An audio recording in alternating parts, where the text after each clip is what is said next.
मिळतो फोन. दादा तर कॉलेजला सुद्धा नेतो त्याचा मोबाईल. बाबांकडे 2-2 मोबाईल असतात आणि आम्ही मागितला की तर म्हणे गरज काय त्याची. एक काय रे उगीच काही बोलू नकोस. तुला जे फोन मिळाला तर मी काय बोलले होते का? हो हो, आम्हालाही महत्वाचं बोलायचं असतं, महत्वाचं काम असतं. दादाचं फोन मी घेते कधी कधी, पण फक्त गेम्स खेळण्यासाठी. बोलण्यासाठी काय करावं बरं?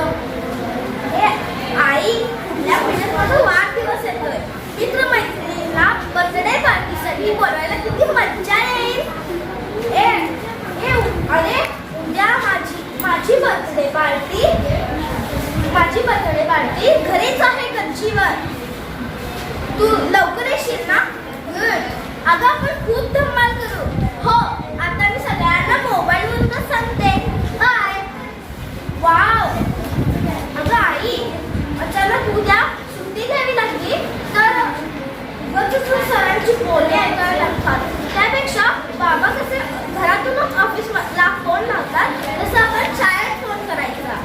Hello, good morning sir. मला आजची सुट्टी मिळेल का? जरा घरात महत्वाचं काम होतं. हो सर, मी उद्या नक्की येईल. Thank you sir. खूप कामं करता येतात अशी. तू बाबांना सांग ना. ताईच्या वेळी कसं तू नाही का सांगितलीस? ताई तुझी लाडकी आहे आणि मी काय तुझी दोडकी आहे का?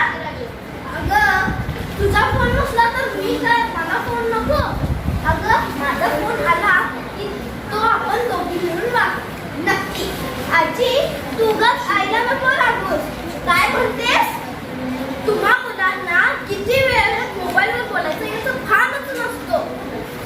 तू दादा, अगं मोबाईल फोनमुळे सगळ्यांना संपर्क करता येतं. दादा तर कॉलेजमध्ये मित्रांना सारखं सांगत असतो, अरे मी ग्रंथालयात आहे, अभ्यास करतोय.